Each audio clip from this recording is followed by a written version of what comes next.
Sa video na ito ay pag-uusapan po natin ang isang kontrobersyal na pahayag mula sa isang kilalang personalidad sa XRP community. Meron pong isang dekadang holder ng XRP na si Crypto Beat Lord at siya po ay nagbanta na ibebenta niya ang lahat ng kanyang hawak na XRP kung babalik ito sa presyo na $2. Marami po ang nagulat sa kanyang sinabi, lalo na't matagal na siyang supporter ng token na ito. Ngunit ano nga ba ang ibig sabihin nito para kay XRP at para sa buong crypto market? Kaya yan po ang siyang ating pag-uusapan sa video na ito. Pero bago po tayo magpatuloy ay pakibasa na lamang po muna ang disclaimer dito po sa ibaba ng ating screen. Ayan, simulan po natin sa kung bakit po ba big deal ang sinabi ni Crypto Beat Lord. Yan, si Crypto Beat Lord ay isa po sa mga kilalang influencer sa crypto space. Yan, at meron po siyang post dito. Yan, si Crypto Beat Lord ay may 416.3k na bilang ng mga followers. Kaya ang dami po niyang mga followers. Yan, sabi niya rito, if XRP goes back to $2, I'll sell every last cent I have at market and turn the chart into a cliff. It would mark a complete failure and I'd be forced to move on. Holding for 12 years, it can't even break $100. This isn't a joke anymore. We have lives to live, Ripple. Yan, yung kanyang matinding sinabi rito. Kaya ano nga bang ibig sabihin yan? Ayan, matagal na po siyang ipinaglalaban yan, at prinopromote itong sa XRP. Pero kamakailan lamang ay naglabas po siya ng isang matinding pahayag na kapag bumalik daw sa XRP sa presyong $2 ay ibebenta niya ang lahat ng kanyang hawak. At bakit nga ba ito mahalaga? Yan, dahil ang kanyang banta ay nagpapakita po ng malalim na frustration ng ilang long-term holders. Kapag ang isang prominenteng tao tulad po niya ay openly na nagbenta, ito ay pwede pong magdulot ng negative sentiment. Yan, negative sentiment po sa market at posibleng magpababa pa ng presyo ng XRP kung susunod ang iba. Ngayon ay ano po ang kasalukuyang sitwasyon ng presyo ni XRP ngayon? Yan, si XRP po ay bumagsak sa presyo na $2.82. Malapit na ito sa kanyang pinakamababang presyo ngayong buwan. Kasabay po nito si Bitcoin naman ay bumaba ng hanggang $108,700. Kaya ano nga ba ang impact nito? Kapag bumagsak po si Bitcoin ng malaki, madalas ay nahihila pababa ang mga altcoins tulad ni XRP. At dahil mahina po si Bitcoin sa puntong ito, nadadala rin sa XRP pababa. Ibig sabihin, hindi lamang problema ng Ripple ang issue dito, kundi pati ang buong crypto market. Ngayon ay bakit po sinasabi rito ni Beat Lord na bigo siya kay XRP? Sabi po ni Beat Lord, halos 10 years na siyang nag-hold dito kay XRP. At naniwala siya noon na posibleng maabot nito ang $100 na presyo.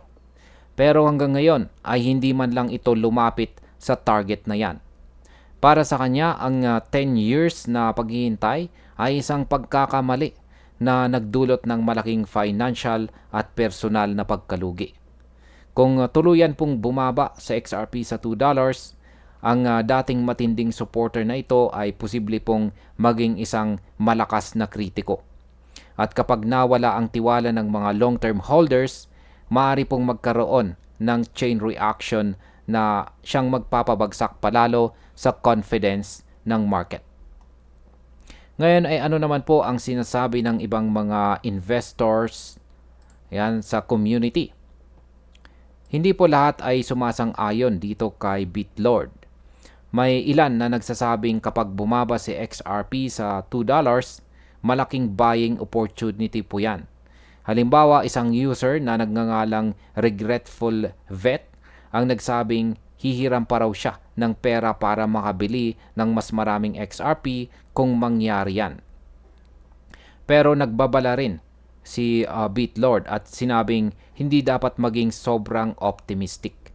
Possible raw na hindi talaga maabot ni XRP ang mga dating target tulad po ng $50 o $100.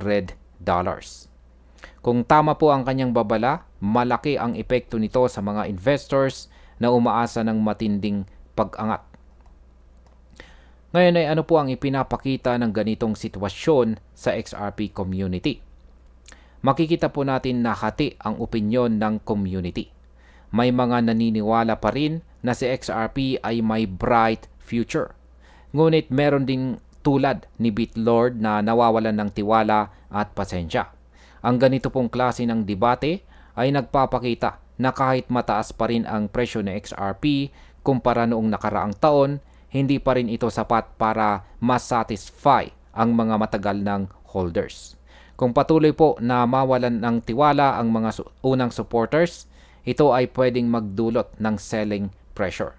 Kapag lumakas po ang selling pressure, natural po na bababa ang presyo.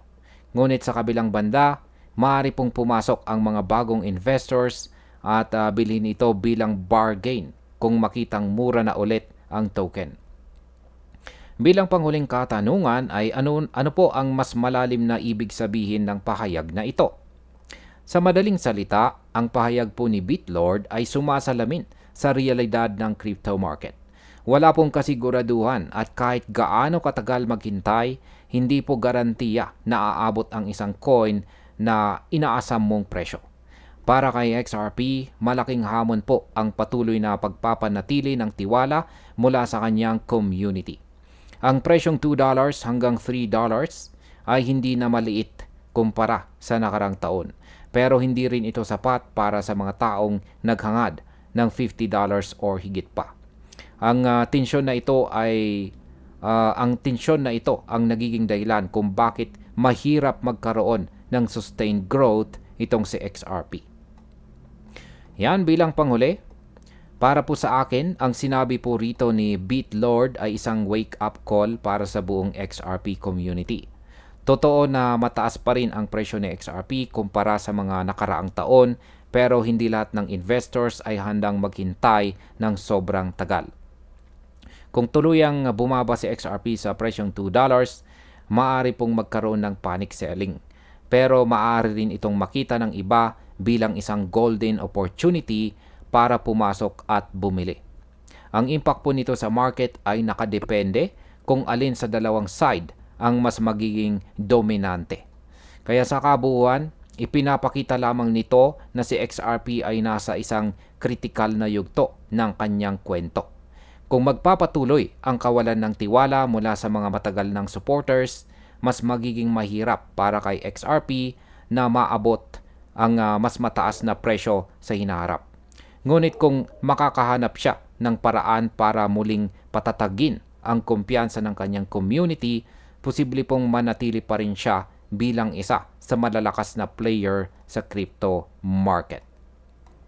At ayan, hanggang dito na lamang po tayo sa video na ito mga ka-crypto. Marami pong salamat sa panonood. Ingat po tayo lagi at God bless po sa ating lahat.